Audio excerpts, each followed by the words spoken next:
A gente tem lido de maneira paulatina, de maneira concisa, econômica, né, para a gente ter o máximo de tempo possível a fim de a gente aqui fazer considerações e ter de alguma sorte algum momento aí de perguntas, de dúvidas, de acréscimos, né? Esse texto é um texto muito importante, porque é um texto que versa sobre o poder de síntese dos espíritos. É um negócio impressionante, né? Com um texto desse, a princípio a gente lê, eu já li esse texto inúmeras vezes, como eu acho que quase todos aqueles que fazem evangelho recorrentemente passam por esses textos, e a gente pensa e lê essas páginas apenas num caráter de consolação, falando em termos aqui morais, espirituais, em termos na nossa vida do dia a dia, né? Muita gente considera o Evangelho segundo o Espiritismo apenas um livro de cabeceira, né? Mas se a gente for pensar no Evangelho segundo o Espiritismo como sendo a proposta dos Espíritos de traduzir de uma forma mais fácil, numa linguagem mais acessível, o ensino do Cristo, e o ensino do Cristo é o ensino daquele Espírito mais perfeito que esteve conosco, a gente está diante da tentativa do mundo espiritual de traduzir para nós aquilo que é de mais elevado, de mais substancial e de mais profundo em termos de ensino espiritual, de lição moral. Então aqui nada é à toa. Nenhum texto desse é a esmo, é aleatório, senão com uma profundidade, com um propósito. E aqui, já no título, para quem gosta de leitura de Bíblia, para quem gosta de tradição católica, quem gosta de teologia, já sabe que no título a gente tem aqui a menção das 3 virtudes teologais. As 3 virtudes tão decantadas e tão citadas na tradição, principalmente na tradição católica.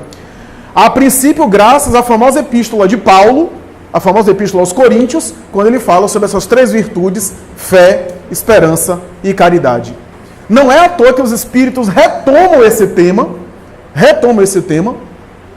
trazendo à baila, trazendo à discussão esse tema e discutindo, né, especialmente essa entidade espiritual, né? Nós temos 2 textos mediúnicos nesse capítulo sobre fé, um que vai ser próxima semana, fé divina e fé humana, para falar sobre esses 2 aspectos da fé.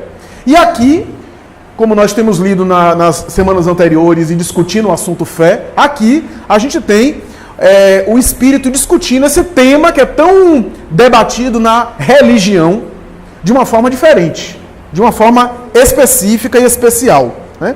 Então, é interessante a gente pensar nisso, na ligação e na conexão que essa entidade espiritual faz das 3 virtudes, colocando a fé em determinado momento como mãe das virtudes.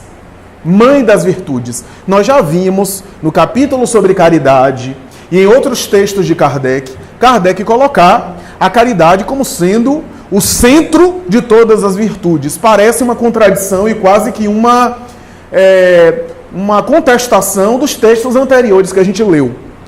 Mas quando Kardec fala que o egoísmo é o pai dos vícios, como a caridade é a mãe das virtudes, ele está falando no sentido de que é a causa. Ou seja, o egoísmo é a geratriz, ou é a base de todos os vícios. E a caridade é a base, é o fundamento, é a essência de todas as virtudes. Aqui, e é esse o X da questão, já estou até adiantando o que eu ia falar lá na frente. Aqui, o Espírito está colocando a fé como mãe das virtudes, não no sentido de base, que às vezes uma palavra pode ter 2 significados, né? Principalmente essas metáforas, mãe, né? Aqui é no sentido evolutivo, no sentido do desenvolvimento do ser. Lembra que nós falamos que no princípio o ser primitivo tinha medo, e o medo era uma das emoções mais básicas, e graças a esse medo, herança do instinto de conservação, o indivíduo começa a desenvolver o sentimento religioso baseado nesse medo. É aquele indivíduo que, diante das agressões da natureza, cai em si e começa a reverenciar com medo a natureza. E aí surge toda a superstição, oferenda, holocausto. Esses são sentimentos religiosos inicialmente sendo desenvolvidos, sendo ensaiados. Porque a experiência da fé é uma experiência de cair e de olhar para cima. De se colocar num lugar, de sair um pouco do ego, da presunção, e de se colocar no seu lugar e de contemplar algo acima. Então o homem primitivo fazia isso, só que de uma maneira mais rudimentar, mais primitiva. À medida que o pensamento humano evoluiu, se desenvolveu, essa concepção, esse repertório foi ficando mais sofisticado, foi ficando mais aprimorado. Então a princípio era por medo, era por instinto de conservação. A natureza era feroz, eu tinha que reverenciá-la, eu matava um animal e oferecia um holocausto. Eu já comentei isso daqui várias vezes. O que o Espírito está falando é que as virtudes seguintes começaram, de alguma forma, em algum nível, em alguma intensidade, numa manifestação de um dos aspectos da fé. Em algo que tocava o sentimento de fé, mesmo que de forma inconsciente. Esperança e caridade é fruto de sentimentos que antes tocaram no sentimento de fé, de alguma sorte. É claro que eu estou separando aqui de uma forma didática, porque na prática essas coisas se misturam na vivência do ser humano. Mas o que eu estou falando é que o desenvolvimento da noção de esperança e de caridade surgiu a princípio num elemento que tem a ver com fé, que faz alguma conexão com fé. E a gente vai explicar isso aqui de uma maneira mais clara. A verdade é que quando o Espírito diz assim que a fé vela pelo desenvolvimento dos filhos que gerou. Ou seja, lembra da fé como crença, como sinônimo de crença, que é a fé mais primária, mais primitiva? A própria crença, a própria concepção de acreditar fez o indivíduo dar sentido às coisas. Isso é crença. A crença me faz dar sentido nas coisas, mesmo que de uma maneira ainda vacilante, imatura, infantil. Isso me faz acreditar em algo. E me faz colocar e depositar sentido e uma linguagem simbólica nas coisas e no meu potencial e no potencial dos outros. O que é que eu quero dizer com isso? Eu quero dizer que, ainda que a gente chame de ideal, vamos pegar no sentido materialista da palavra, um ateu, um materialista, mas que dê um ideal humanista, humanitário, social, isso é fé. É um aspecto da fé. Eu tenho um ideal e até pago o preço e sofro as consequências desse ideal. E levo adiante. Assim foram os grandes homens e mulheres, mesmo que não religiosos. Esse ideal me faz acreditar em mim mesmo, me faz acreditar no ser humano, me faz acreditar na tarefa que eu tenho, me faz não desistir com facilidade. Às vezes até um ideal, por exemplo, da família, né? Uma fé na família, né? Um propósito que dá sentido à vida graças à família, por exemplo. Estou falando até em termos mais humanos, né? Então, isso me faz ser dedicado a alguma coisa. O que é dedicação, se não devotamento? E o que é devotamento, se não caridade? Veja como as coisas vão uma puxando a outra. Então, quando a gente pensa, por exemplo, na esperança, a esperança tem a ver com algo que me tira do chão e que me dá um ideal, né? A caridade tem a ver com essa força do ideal em eu colocar em prática. Sempre caridade tem a ver com esses sentimentos que é colocado em ação. Por isso que foi confundida com filantropia, mas não é filantropia. Até porque a caridade que eu faço, que eu não construo nada, eu construo a mim mesmo. Eu estava lendo algumas coisas sobre Teresa de Ávila, que eu vou compartilhar futuramente em um outro tema nosso, não agora. Os escritos dela são formidáveis, né? Embora católica. As colocações que ela fez, algumas delas resvalam hoje na psicanálise, na psicologia, no entendimento em pleno século XVI, em 1500 e pouco. E ela foi uma mulher extraordinária, um dos maiores vultos do cristianismo, e não construiu nada para fora. Não fez nenhuma obra, não ergueu nenhuma creche, não fundou nenhuma casa de criança, não fez nada para fora, mas o que ela construiu internamente tornou ela um dos espíritos mais elevados. Tanto é que quando ela apareceu no grupo espírita da prece, Emmanuel deu uma comunicação para o Chico e disse assim: meus amigos, temos aqui uma presença sublime, todo mundo em prece, porque senão o médium não vai conseguir converter a mensagem de Teresa de Ávila, que está aqui presente, tentando se manifestar. O médium às vezes não tinha condição de captar o ensinamento. Tal a grandeza e a sutileza, a sublimidade desse espírito. e tem gente recebendo Maria Santíssima no meio no ônibus, no ponto de ônibus. Porque esses espíritos superiores estão à nossa disposição a toda hora. Enfim. Fé, esperança e caridade. O que o Espírito está dizendo é que, de alguma sorte, a esperança e a caridade é consequência disso. Porque quando a gente fala, não quer dizer que para ser caridoso eu tenho que ter fé, é porque você está compreendendo fé como sinônimo de uma crença religiosa. Eu ser protestante, eu ser católico, eu ser espírita, eu ser pai de santo, eu ser macumbeiro, seja lá o que for. Não é isso. Mesmo que você não tenha religião nenhuma, porque a religião é a prática coletiva, como a gente diz, você foi tocado por algo. Para você fazer caridade, caridade aqui é devotamento, não é uma ação isolada, é uma dedicação a algo. Para você se devotar a algo, é porque você acredita em alguma coisa. Algo lhe moveu. É isso que eu estou chamando de fé. Porque a crença religiosa você tem agora e depois você muda. Você acredita em outra coisa. Como eu falei, religião é a prática coletiva social, religiosidade é essa experiência subjetiva. Essa experiência individual. Essa experiência que vai além do credo, e que as duas coisas são importantes. A prática coletiva social, porque senão a gente não vai ser útil à sociedade de alguma forma, organizações humanas como essa, mas a experiência religiosa é interior. A experiência de religiosidade, aliás.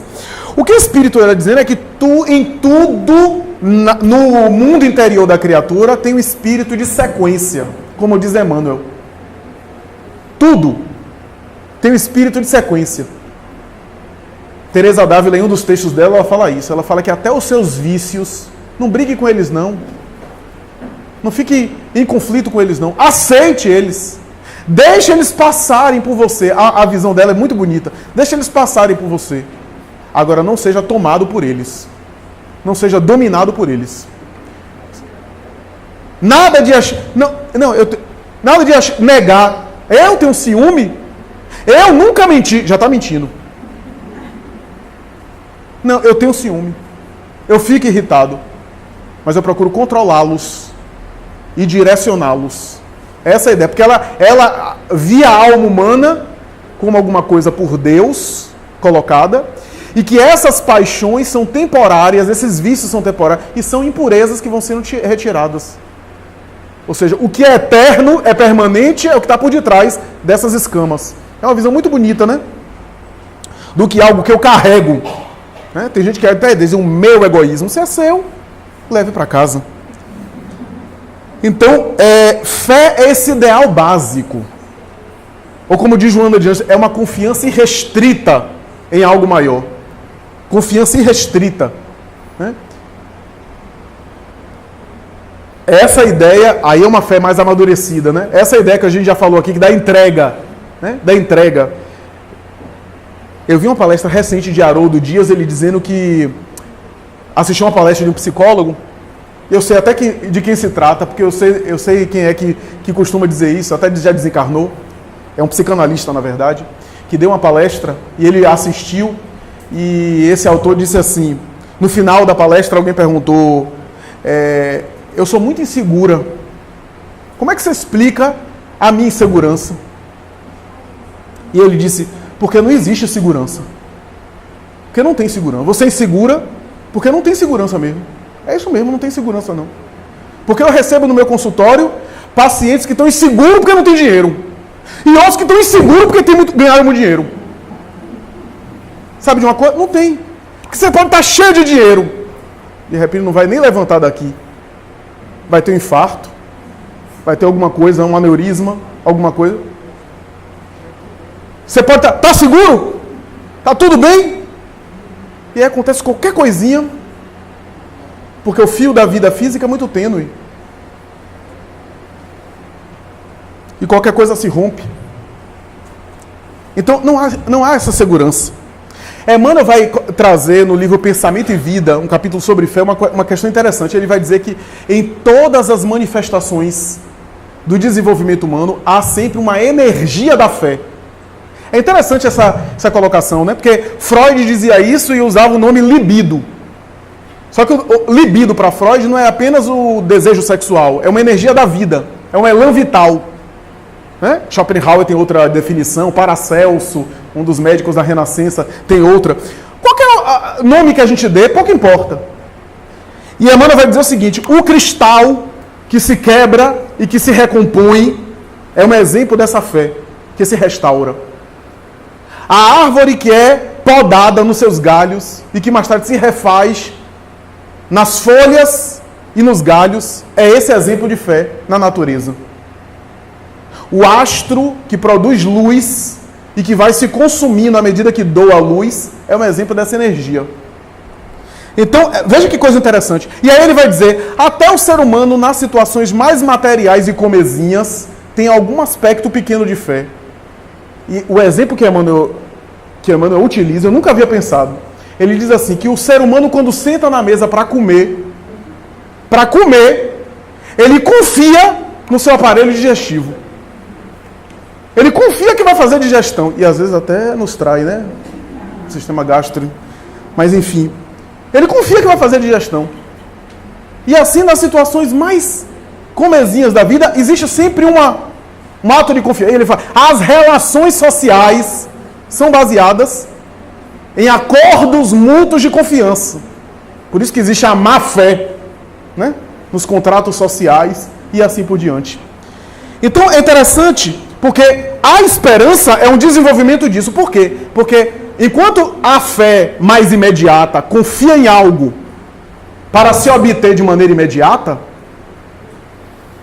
eu tenho fé de uma maneira mais rasa, mais humana, que eu não vou ser pego por essa questão da previdência e vou me aposentar. Bom, é melhor mudar de assunto, né? Eu tenho fé que meu problema de saúde vai se resolver. Tenho confiança. Esse é um aspecto.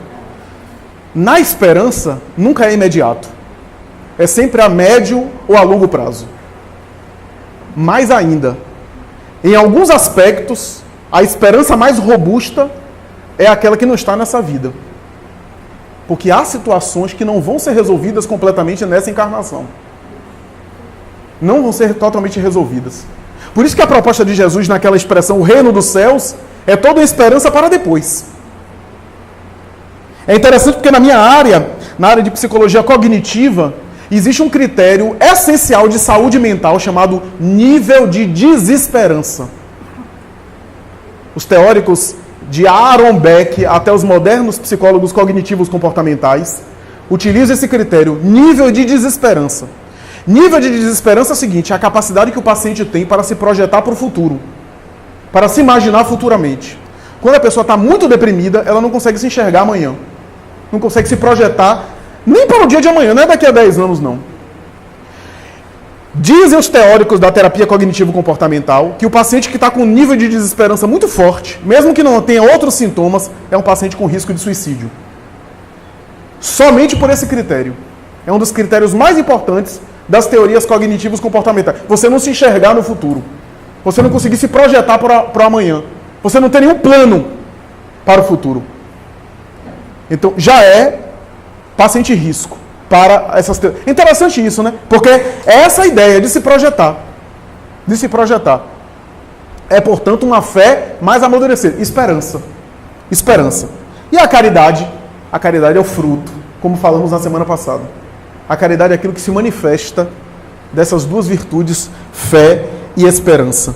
Então é interessante a gente pensar nisso, né? Porque as três virtudes são três virtudes que têm uma dimensão divina, uma dimensão com o lado espiritual. Porque quando a gente pensa paciência, quando a gente pensa tolerância, a gente pensa nessas virtudes como virtudes que têm uma dimensão humana, porque tem a ver com o trato com o outro. Fé e esperança tem a ver com relação com o divino. Como nós falamos aqui, relacionamento já é difícil. Relacionamento social, profissional, familiar, conjugal. Agora, relacionamento com o divino é mais difícil ainda. Por quê? Porque, como nós falamos, a gente ainda não consegue... Eu falei isso em Mediúnica ontem. Nós não conseguimos ainda ouvir o que é que o divino tem a dizer. Porque o divino diz para nós através de uma linguagem que não é verbal. E a gente tem dificuldade em perceber isso. Há sinais, mas a gente não percebe. Né? Na área da psicanálise, que se costuma dizer que a escuta é um processo muito mais sofisticado do que apenas ouvir. Por quê? Porque escuta pressupõe relacionamento. E eu poderia dizer que em qualquer relacionamento legítimo tem que haver escuta. Porque senão não há relacionamento. Quando eu falo escuta, não é apenas parar para prestar atenção. A escuta é algo muito mais profundo do que isso. É muito mais profundo. Mas quando, por exemplo, eu paro, ela está falando e eu escuto, eu é que me conecto com ela. Quando eu estou falando aqui e vocês estão me escutando, vocês estão se conectando comigo. Eu que estou falando, não necessariamente. Mas quem escuta é que se conecta. No caso da relação com o divino, existe essa escuta. Né? Por isso que há aquela história tão propalada de Madre Teresa de Calcutá, né? Que perguntaram a ela o que ela estava fazendo. Ela disse, estou orando a Deus. E aí, como é que você está orando a Deus? Você está falando o quê? Eu não estou falando nada, estou escutando. E ele não está falando nada, está escutando. A conexão. Né? Porque quando eu paro, até isso, inclusive Lacan dizia, os textos da psicanálise, olha eu voltando para a psicanálise da semana passada, mas esses teóricos dizem o seguinte, quando eu paro para escutar, já é uma atitude de humildade. Porque eu abro mão de mim para prestar atenção no outro. Eu tenho que renunciar, como diz um grande psicanalista brasileiro, né? Jacques Forbes, talvez o maior especialista de Lacan no Brasil. Ele diz, quando eu paro para escutar o outro, eu tenho que abrir mão da minha telepatia. Já sei o que você está pensando. Já sei o que é bom para você. Eu tenho que abrir mão dessa telepatia e esperar e escutar o outro. Então, o divino também, para você escutar o divino. Então, é algo difícil. É algo difícil. Só para concluir, a gente passar para socializar, eu tenho só 2 exemplos. Um deles é Saulo de Tarso. Eu estou lendo Paulo Estevam. Relendo, mais uma vez. Os espíritos me disseram que eu tenho que aprender uma lição com a obra Paulo Estevam, os benfeitores espirituais. Eu discordo deles. Eu tenho que aprender várias, não apenas uma.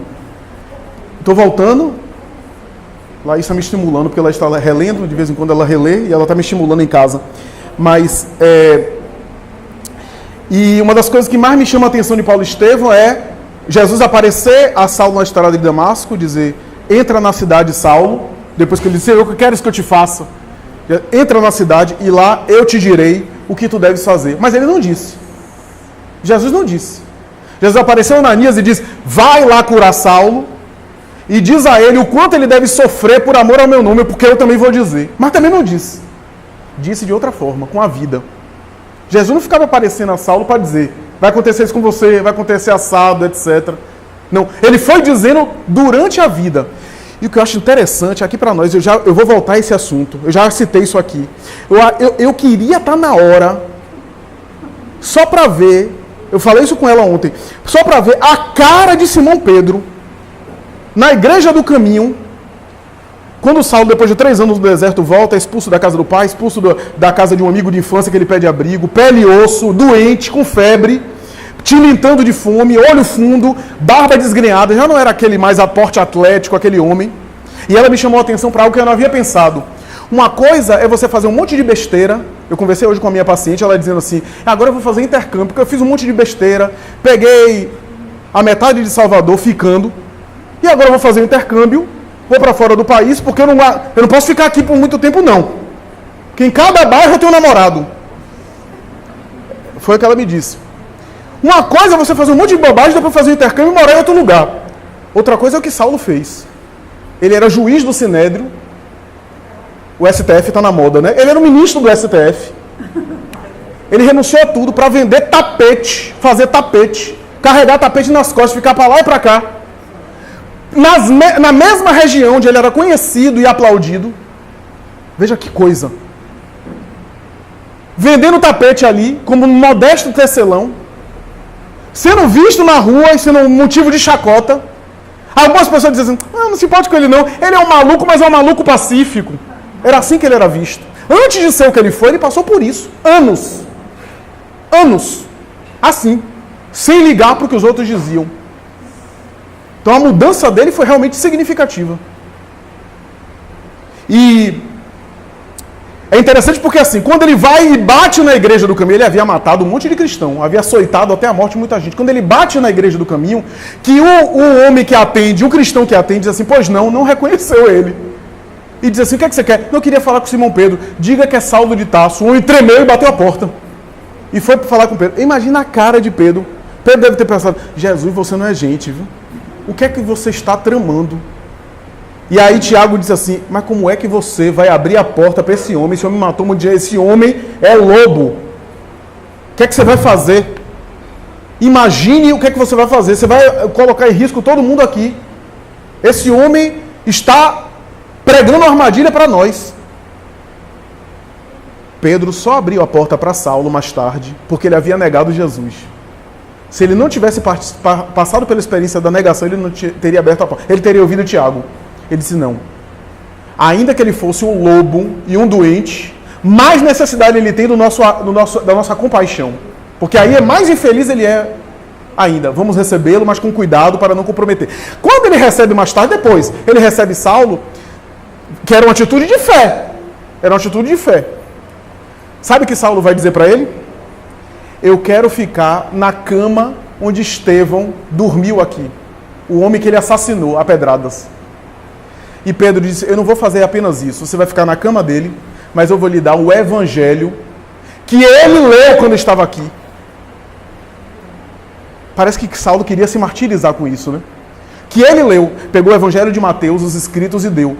Ele dormiu. Emmanuel diz que ele nem dormiu, passou a noite toda entre lágrimas, passando as anotações e vendo as anotações com a letra de Estevão, as coisas que... O nome da irmã Abigail, sua noiva, que morreu por causa dele também. As coisas que ele escrevia entre lágrimas. Ali foi a sua experiência. Atitude de fé, de esperança e de caridade. E por fim, para socializar a palavra para quem quiser contribuir, o exemplo de André Luiz. Quando Kardec diz que todo espírito passa por uma espécie de perturbação espiritual ao morrer, isso é, o corpo morre e passa pela desencarnação, né? A desencarnação é um processo de perturbação. A gente já falou aqui que a perturbação que Kardec alude não é necessariamente uma perturbação. É como se fosse um sono e um despertar. Pensemos numa cirurgia, uma anestesia geral, e a pessoa desperta depois no quarto do hospital, lentamente indo, tomando conta das ideias, perguntando que horas é, que dia é hoje. É esse despertar, que pode ser suave para alguns, em pouco tempo, pode demorar para outros, ou pode ser um pesadelo para alguns, a depender do tipo de vida moral que o indivíduo teve. André Luiz teve um período de 8 anos nesse pesadelo, entre aspas, por conta do tipo de vida excessiva que ele se permitiu. Só que muita gente não entende que a obra Nosso Lar, essa é a conclusão que eu cheguei recentemente, a obra Nosso Lar é uma obra que toda obra é o despertar de André Luiz. André Luiz não se desvinculou totalmente no momento que Clarencio resgatou ele. Ali foi o começo, quando ele chora, reconhece até que enfim um algo superior, fé brotando, e pede ajuda, Clarencio resgata. Imediatamente o espírito tem ajuda, na hora que ele recorre. Mas ele ainda não se desvencilhou dos laços. Muita gente não percebe que ele só vai se desvencilhar dos laços no final da obra, dos vínculos. Portanto, a perturbação espiritual ainda se dava. A repercussão no corpo espiritual. E aí, de vez em quando, o que é que ele queria? Eu quero rever minha família. Ele tinha passado 8 anos. 8 anos depois, a família já estava um pouco diferente. E aí, Clarencio disse assim, calma, vamos para frente. Vamos para frente, porque agora você não tem condição. E ele não entendia como é que ele não tem condição. A saudade da família, né? Aí conheceu Narcisa, a enfermeira, né? Ficou com ela ali aprendendo, né? Inclusive os exemplos dela, etc. Porque 8 anos depois no umbral, a esposa já estava cheirando o cangote de outro. E Clarencio sabia disso. Né? E André Luiz não tinha estrutura.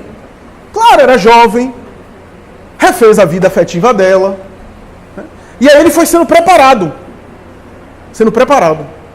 Quando ele retorna à casa, todo mundo que leu o livro e que também viu o filme, mas o livro é mais completo, é mais detalhado nesse sentido, deve se lembrar o que ele viveu, ele chama por Narcisa, né, ajuda ele naquele processo todo, etc. Naquele momento ele se desconecta, né?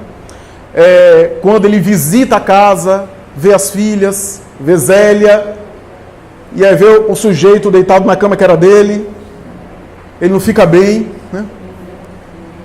E aí o indivíduo estava ainda doente, ele começou a desejar que o indivíduo desencarnasse, tomara que morra mesmo. E aquela coisa, e aí a Narcisa disse assim: meu amigo, você não sabe, mas esse homem que você está tanto criticando está sendo o sustentáculo da sua família. Ele é muito bom para, não apenas para suas filhas, mas para sua esposa. O que é isso? Que sentimento de posse é esse? Se fosse o contrário, e aí dá aquela doutrinação básica nele, né? Fala algumas coisas, etc. Naquele momento, André Luiz vive o seu desafio para o qual antes ele não estava preparado. Ele exercitou-se antes para aquele testemunho, para aquele momento, né? Para aquele momento de encontro, de embate. E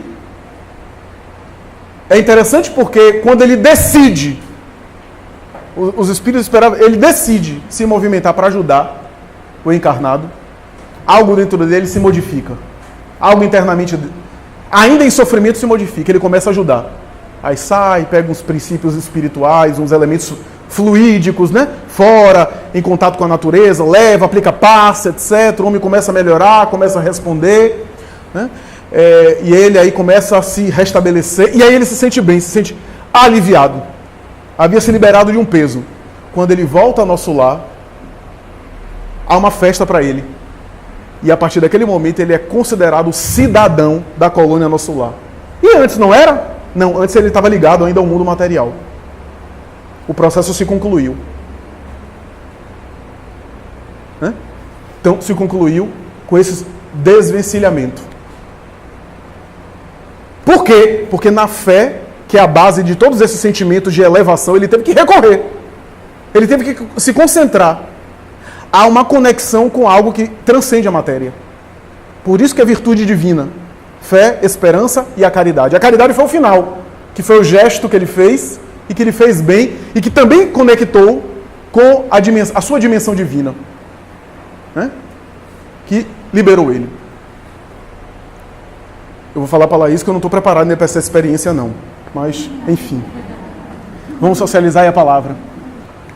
Viver pela fé é em função desse conjunto, né? Porque quando a gente pensa em viver pela fé, pensa naquela pessoa beata, fanática, que vive frequentando. Mas a pessoa pode frequentar e dentro dela ela não está sintonizada.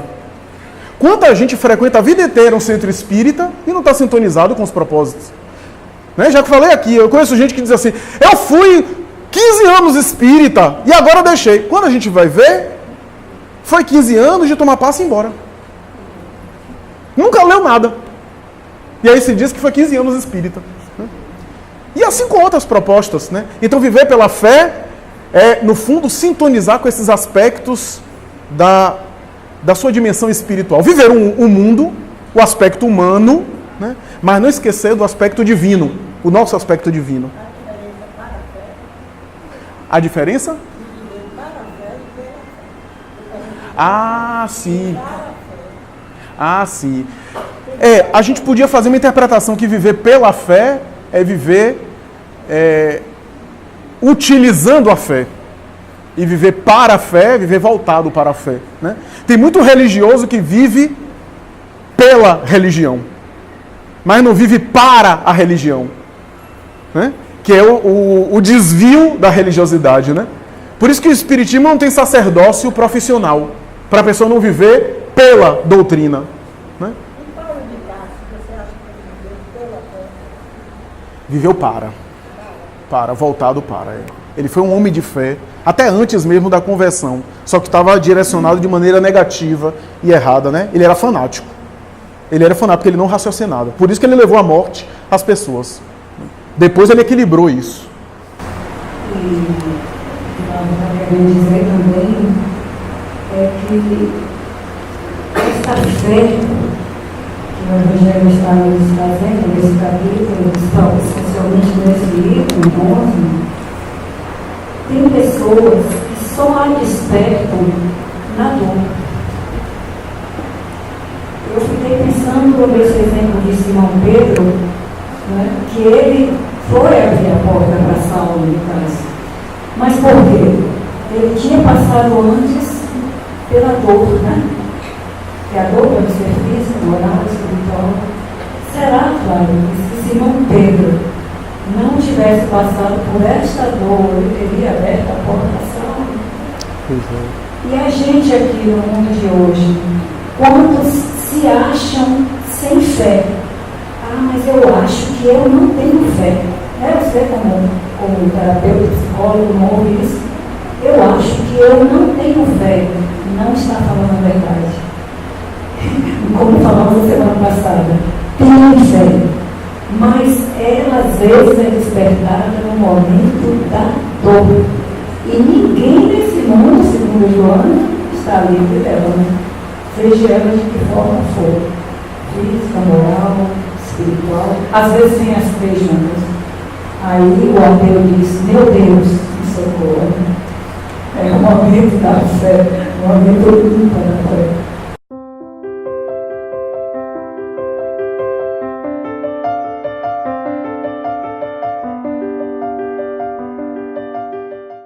Sim, sim. Porque é essa dimensão profunda, né? É essa dimensão que vai além desse contexto externo de buscar uma religião ou não, de fazer o ritual ou não. Tudo isso é importante no sentido do enquadre e do contexto, né? Do ritual, da liturgia, digamos assim, né? Mas o mais importante é esse aspecto interior, de dar sentido à vida, de se organizar com o próximo, né? A fé tem esses ingredientes todos. Por isso que é mãe. É nesse sentido. Né? Porque as virtudes parecem ter saído, né, de aspectos que começaram na experiência da fé. Essa é a ideia. Né? Por isso que às vezes, por exemplo, na dor, como Norma colocou muito bem, vem tudo junto. Né? Eu estou com minha irmã aqui, que é médico oncologista, então lida o tempo todo com morte, com óbito, né, com experiência terminal. Então às vezes vem esses sentimentos todos no momento final. Né? Mas a gente cura alguns também, né? É. O tratamento que dá certo. Mas no momento final, no momento de desespero, vem uma gama de sentimentos que é difícil até definir o que é caridade do que é fé, porque é uma coisa só.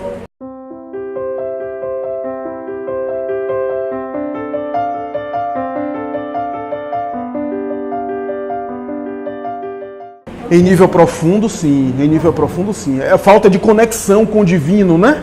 Falta de conexão com a religiosidade nossa, né? Que é um desafio para todos nós.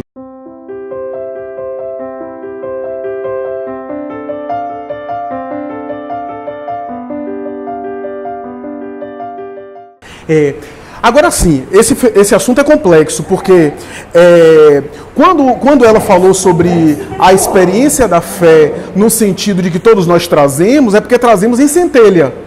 Os sofrimentos a longo prazo vão exercitando e são experiências para desenvolver. Só que não é uma linha reta. Nós temos oscilações no meio do caminho. Nós temos uma curva sinuosa. Então, em alguns momentos, a experiência de titubear, de hesitar, de vacilar, de descrer, são as experiências do exercício dessa fé. Porque o que existe em nós em termos de fé é a semente. O que há nesses espíritos superiores já é o fruto. O que há em Jesus, por exemplo, como exemplo de fé, é o fruto. Em nós há a semente.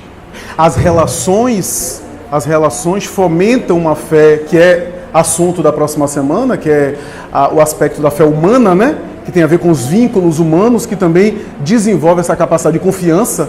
Né? Lembram que nós falamos que fé, no sentido mais maduro, mais amadurecido, tem a ver com fidelidade? Fidelidade pressupõe relacionamento. Né?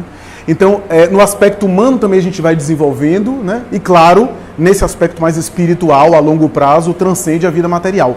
O que é interessante pensar é que esses exercícios nossos de titubeio, de enfermidade, de vacilo, de descrença, são os sofrimentos a longo prazo permitem a experiência do fortalecimento dessa fé. A princípio não, porque a princípio uma dor em mim pode me fazer até revoltar. E até eu me afastar aparentemente. Mas é porque aquele sentimento robusto não está consolidado. Eu estou ainda treinando. A longo prazo, a experiência tanto positiva de vivência quanto as experiências difíceis, a longo prazo, tem o propósito de fortalecer esse vínculo com algo maior que está além da vida material. A fé, no sentido mais robusto, vai além de uma resposta diagnóstica imediata, né? Eu me lembro de um dos grandes vultos espíritas, Honório Onofre de Abreu, né? Inclusive que foi um dos grandes idealizadores de estudos como esse do Evangelho, né? Ele, nos momentos ápices de um câncer que se prolongou durante anos, alguém lhe perguntou como é que ele estava se sentindo, e ele diz assim, não, eu estou muito bem, até porque o processo não está nas minhas mãos. Isso é fé. E isso é fé no sentido mais amadurecido, né? Não está em minhas mãos. Então, essa ideia, né? E quem ouviu, até hoje se pergunta, porque ele fez discípulos, né? Principalmente em Minas Gerais, Wagner Paixão e outros disseram assim, até hoje eu não sei se ele estava dizendo o processo no sentido do tratamento, ou se o processo no sentido da libertação dele do corpo, porque ele falava da desencarnação dele tranquilamente, né? Como Ivone Pereira, né? Ivone Pereira ligou para Francisco Thyssen, o presidente da FEB, e disse assim, a secretária atendeu porque ele não estava, e depois a secretária passou o recado para ele, disse, olha, Ivone Pereira ligou para você dizendo que estava se despedindo, que ela vai viajar. Ele disse, mas Ivone está muito doente, vai viajar para onde? Ela disse, inclusive, que um tal de Bezerra de Menezes apareceu a ela, dizendo que de hoje não passa, que ela só estava dando um beijo. Quer dizer, esse é um sentimento mais robusto de fé, né? Essa é uma entrega. Não que a gente desconsidere, por exemplo, melhorar, no caso do aspecto da saúde, melhorar de vida, etc. Mas esse é um sentimento que transcende, né, a vida física. Até porque, eu não sei vocês, mas eu queria, assim, morrer de muita saúde. Mas como não é permitido, não é possível, né? Morreu de quê? Gozava de muita saúde, por isso morreu. Então, vai morrer de alguma coisa.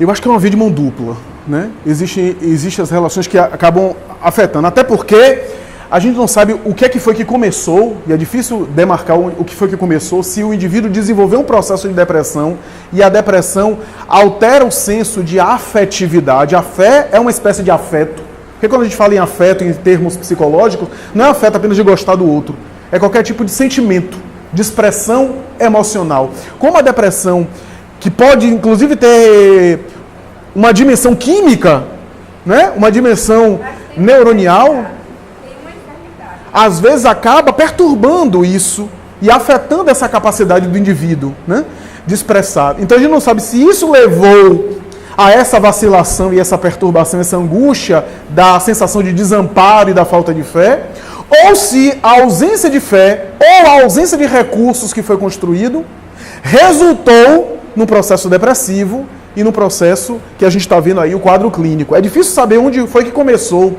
né? Porque a gente não está dentro do indivíduo, né? Tem uma obra, por exemplo, de Filomeno Miranda, que ele narra um processo que a pessoa estava super bem, era ótimo, e de repente surtou. Quantos casos, né? Fulano era ótimo na família, como é que enlouqueceu agora? É porque a gente não estava dentro da cabeça dele. E aí Filomeno narra o que é que estava acontecendo dentro. O que foi que ele fez, os conflitos que ele acumulou, determinado tipo de conduta que ele se permitia, que ninguém ficava sabendo, só a vida privada dele. Então, é muito difícil a gente penetrar a intimidade do outro para saber realmente, em termos absolutos, o que é que está acontecendo, né?